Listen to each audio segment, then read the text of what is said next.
Welcome to the deep dive. Today, we're looking at, well, a challenge lots of places are facing. How do you adapt? How do you thrive when things change? Right. And our focus today is Dale City. It's a community in Prince William County, Virginia. We've got the Dale City Small Area Plan right here. It's a pretty hefty document, basically a blueprint, you could say, for this area, what, about 3,000 acres? Yeah, 3,036 acres to be Mhm. precise. And the plan lays out how they see their future. So our mission here is to really unpack this plan. What are the key takeaways? What's the big picture? Exactly. And this isn't just minor adjustments we're talking about. It's a real push to, well, reshape Dale City. Reshape it how? Think of it as adapting to, fundamental shifts. Yeah. How we work is different now, where businesses choose to set up shop. Sustainability is a bigger factor too. Absolutely. So they're building on their history. They started as a residential planned community, but they're aiming for something more economically vibrant, more sustainable long-term. Okay, residential planned community. That phrase itself tells you something, doesn't it? This wasn't a place that just sort of popped up organically over time. Precisely. Dale City was really the brainchild of a developer, Cecil Don Hilton. He was apparently inspired by the local landscape, the rolling hills. The hills and dales, right. That's it. And his core idea, his vision, was affordable housing, especially for the growing number of federal employees in the D.C. region. Makes sense. So in 1968, there was a really significant rezoning. That's what established it formally as a residential planned community, or RPC. Construction kicked off right after that. And it grew pretty fast. It did. Another big rezoning followed quickly in 1969, expanded the RPC area quite a bit, pushing westward. So this planned nature, right from the start, really shaped its early form. And you can see that planning in some interesting details, can't you? Like the street names. I think I read something about that. Oh, yeah, that's a classic example. Yeah. The main streets running east-west, they were mostly laid out alphabetically. Ashdale, Barksdale, Birchdale, you get the idea. Huh. Really? That's quite methodical. It is. A small thing, maybe, but it really speaks to the intentional design. Then, of course, you needed services for all these new residents. Right, shopping and things. So by 1980, you had 4 commercial plazas: Ashdale, Center, Glendale, and Forestdale. These became the early hubs for the community, a big step towards making Dale City more self-contained. Yeah, before that, folks probably had to drive further out for groceries or whatnot, so these plazas were real milestones. Definitely. And then, of course, as the whole region grew, larger commercial developments followed. Like Potomac Mills, that's a big one. Potomac Mills in 85, yeah. Then Minnieville Plaza in 86, and Cheshire Station Plaza came along in the early 2000s. Yeah. Added more, retail diversity. So that covers the more recent sort of suburban development history. But what's fascinating, and the plan touches on this, is that the history of this land goes back way further. Oh, absolutely. Centuries further. You mentioned the plan looks at potential historic architectural districts. Yeah, those early Dale City homes, the minimal traditional ranch styles from the late 60s, early 70s, they're starting to be seen as historically significant now. Right. But even before any of that development, Yeah. we're talking about evidence of Native American presence stretching back maybe 10,000 years. Wow, 10,000 years. Yeah, particularly around Neabsco Creek. Clear signs it was an important spot. Campsites, places where tools were made. Okay, so fast forward a few millennia, colonial times. Big time. You had major plantations. Neabsco Ironworks is a huge one, established around 1737. Ironworks, so industrial. Yes, a significant industrial operation for that era. Focused on iron production, but it's crucial to remember, like many such operations then, it heavily relied on the forced labor of enslaved people. Understanding that history is key. Neabsco Ironworks sounds like it was quite an operation. It ran for nearly 100 years. It did. It was complex. Not just smelting iron, but they had a grist mill, even a hotel for visitors, a shipyard on the creek, a real economic driver for the area back then. What happened after it closed? The land eventually shifted more towards agriculture. Then you also had Bel Air Plantation, starting around 1740. That has its own history, connections to Parson Weems. The George Washington biographer, Cherry Tree Guy. That's the one. So these plantations, they really shaped the early landscape, the social fabric of this area. It's pretty striking to think about all these layers of history right there in Dale City. The plan also mentions a church, Greenwood Presbyterian. Yes, dedicated in 1855. It was actually the second Presbyterian church in the whole county. Right. The original building burned down during the Civil War, sadly, but the cemetery is still there, a historical marker. And the Civil War itself. Any major battles there No major battles right in Dale City's current footprint, but its location was strategic. Both Confederate and Union troops patrolled the area. So disruptive, even without battles. Undoubtedly. Hard on local resources, difficult for the residents, many probably fled. Must have been a tough period. And then after the war, those big plantations started to break up. Exactly. Over time, they got subdivided into smaller farms. More dispersed settlements started to form. Minnieville even got its own post office by 1884, which shows these smaller community centers were emerging. Okay, and then jumping ahead to the 20th century, what were the big drivers then? Well, two big things really fueled the suburban boom across the country, including here. The GI Bill after World War II, Helping veterans buy homes. right, and the Federal Highway Act. That led to I-95 being built right through the area in 1964. That was absolutely pivotal. It basically set the stage for the kind of large-scale residential development that really is Dale City today. So that whole journey brings us to now, or at least to the existing conditions the plan describes before things start changing. What's the snapshot today? Well, it's still predominantly residential. That original vision is still very visible. But the commercial activity, it's pretty concentrated, mainly at those big intersections along Dale Boulevard and the Prince William Parkway. And the plan breaks down the land use. It does, gives percentages. Commercial is around, let's see, 8.9%. Residential, across different densities, makes up about 28.4%. And undeveloped land. Still quite a bit, actually, around 30%. Then you have chunks for recreation, public facilities, utilities, roads. Knowing these numbers helps understand the starting point, what the plan might want to rebalance. And the plan looks closely at 5 specific areas, these nodes. Parkway, East Gateway, Minnieville, Mapledale, and West Gateway. They aren't all the same, are they? Not at all. Think of them as distinct zones within Dale City. The Parkway node, for instance, has a mixed retail, some office buildings, even some denser housing. Okay, what about the East Gateway? That one's interesting. A lot of undeveloped land still, but it also includes Ashdale Plaza, one of the older ones, and it's where the Americans in Wartime Museum is planned, so huge potential there. And Minnieville. Often seen as Dale City's traditional core, it's got several older commercial plazas that are, frankly, aging. Prime candidates for revitalization. That's a bit newer. More neighborhood-scale shops, close to some civic buildings like schools or rec centers. And finally, the West Gateway. That functions more like a transition zone. It borders land that's less developed as you head west. So understanding these nodes, their current state, is really crucial for the plan strategy. It sounds like a patchwork quilt of different development styles and ages across these nodes. And the zoning, the rules about what can be built where, must play a huge role. Oh, absolutely. Zoning is key. And the existing zoning is really varied. You've got everything from low-density suburban residential zones up to areas zoned for high-rise offices along some main roads. Any special overlays? Yes, highway corridor overlay districts along the major roads. Those add extra design rules.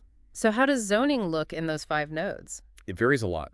Parkway node has a mix, and significantly, there's a pending application there for a planned mixed-use district, or PMD. That kind of hints at the future direction. Ah, mixed use already being proposed. Right. East Gateway is mostly zoned RPC, Residential Planned Community, reflecting its origins. Minnieville is similar, lots of RPC, but with pockets of general business zoning. Mapledale. Pretty much all RPC. West Gateway is the most diverse, zoning-wise.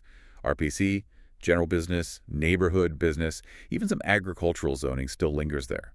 So this complex zoning map is definitely something the new plan has to grapple with and aims to simplify or adjust. So it's definitely not starting from scratch. There's an existing framework, rules, even approved projects that haven't been built yet. Exactly. The plan notes major approved zoning cases that are still undeveloped and residential units already approved but not yet constructed. So there's already momentum for change baked in, even before this new plan takes full effect. It's about steering that momentum then. Precisely. Understanding where things are heading and then making strategic adjustments to guide it towards a more cohesive, maybe more modern vision. And part of the vision involves how people get around. Mobility is a big piece of this. Yes, roads, transit, biking, walking. Dale City feels like a classic example of a community built around the car, like many from that era. That's fair. The road network is pretty standard, hierarchical. Big highways like I-95, parkways, arterials, down to local streets. Any specific challenges with the road layout? One thing the plan points out is the number of dead-end streets in the residential areas. Okay. Good for limiting cut-through traffic maybe, but it actually makes it harder to get between neighborhoods sometimes. Hinders connectivity. And roads like Prince William Parkway, Minnieville Road, they carry a lot of traffic daily. And public transport. No metro rail or anything right in Dale City? No direct rail, no. But the VRE, the Virginia Railway Express, has stations not too far away at Ripon and Manassas. You can drive there. What about buses? Yeah, the plan maps out the existing OmniRide bus routes and stops serving the area. And bikes. Yeah. Walking. There are some existing paths, about 3 miles of shared use or bike trails currently. And interestingly, U.S. Bicycle Route 1 actually runs right through Dale City. Oh, really? I didn't know that. Which roads does it follow? It uses parts of Minnieville Road, Prince William Parkway, Hoadley Road. The plan also looks at sidewalks and pedestrian routes, mainly within those 5 nodes we talked about. And for commuters driving to park and rides? Several commuter lots exist, both inside and just outside the study area boundary. They give access to I-95 hopper lanes and bus services. So there's a network, but the plan clearly sees room to improve connections and offer more choices beyond driving alone. So the bones are there, but definitely potential for better walkability, bikeability, transit access. The plan also briefly covers existing utilities, right? Water, sewer. Yes, it confirms the basic infrastructure is in place for the current population. Then it shifts to the environment. What does it say about that? Drainage. Mostly drains towards Neabsco Creek, which flows ultimately to the Potomac and the Chesapeake Bay.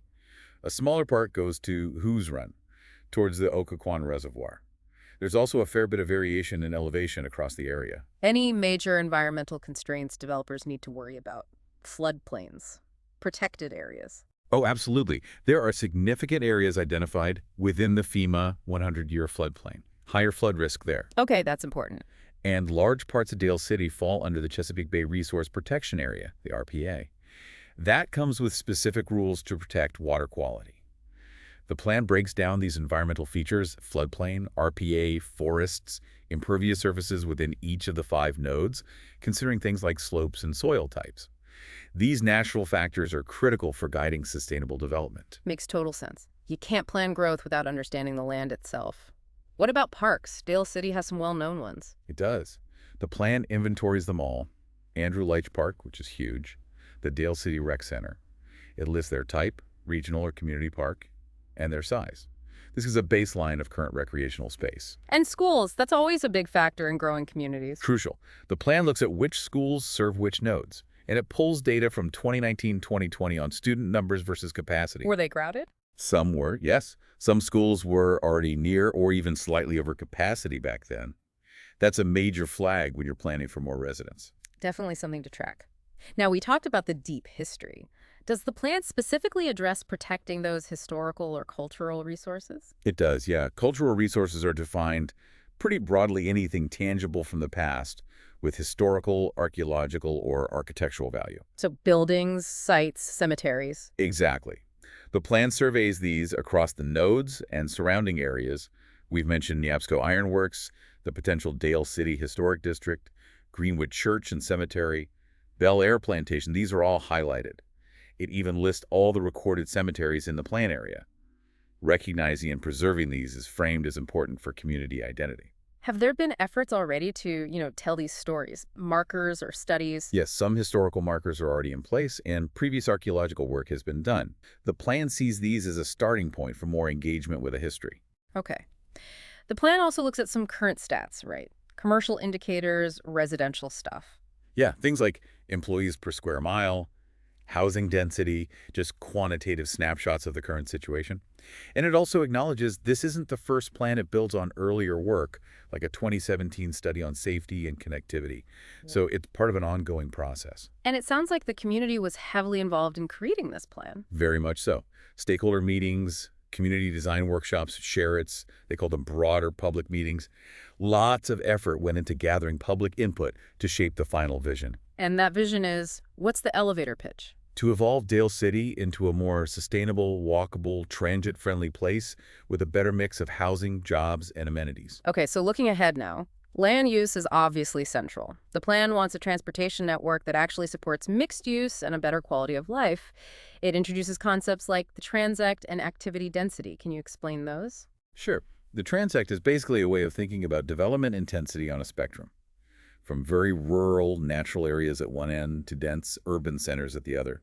Each zone on this spectrum has typical characteristics, building types, density, how streets feel. And activity density. That's a measure of, well, how much activity is packed into an area. It counts both residents and jobs. So, by understanding the current transect zones and activity levels, the plan can be strategic about where to encourage more density or different types of development to create more vibrant, complete places. It sets specific target transect densities for the areas they want to transform. So it's about intentionally shaping the character of different neighborhoods, aiming for a better mix. And this feeds into the future land use map, proposing new categories like high-density neighborhoods. Exactly. The future land use map translates the transect idea into concrete land use categories. It describes what each category should look like, the types of uses allowed, housing, shops, offices, the desired building forms, target densities, even minimum open space. So a high-density neighborhood wouldn't just be single-family homes. Right. You'd expect more apartments, townhouses, maybe small corner stores designed to be walkable. A community mixed-use center would be even more intense.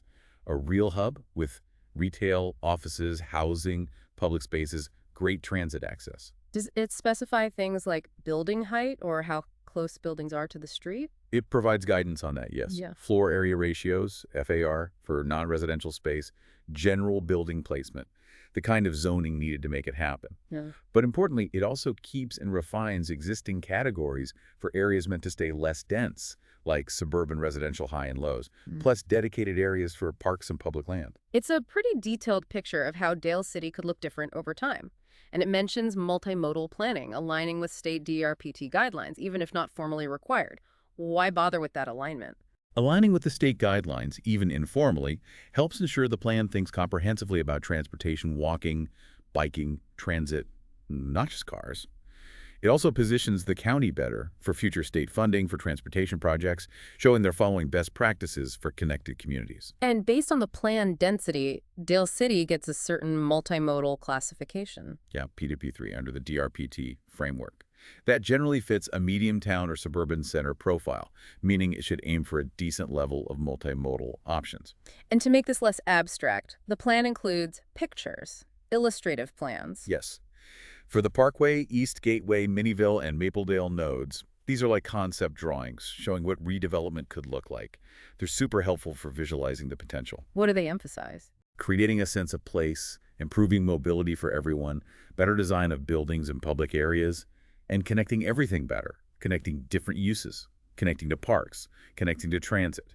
Each node has specific ideas. Maybe a more cohesive town center feel for the Parkway node, or a mixed-use office or residential hub at the East Gateway near the museum site. In Minnieville, the old core. The focus there seems to be creating a more vibrant, walkable downtown by reimagining those aging shopping centers. Mapledale's illustrations show more mixed use integrated with existing shops and civic spots, making it more of a complete neighborhood center. Okay, let's dig into the future of mobility more. The goal is a multimodal network using community mobility hubs. What exactly are those? Think of them as key connection points. Maybe an enhanced bus stop with real-time info, shelters, bike racks, maybe connections to trails, possibly even scooter or bike rentals down the line. Places where different travel modes come together seamlessly. And Dale Boulevard is key to this. Absolutely. It's envisioned as the central spine. The plan talks about transforming it into a complete street. Meaning It's designed to be safe and convenient for everyone. Pedestrians, cyclists, transit riders, and drivers.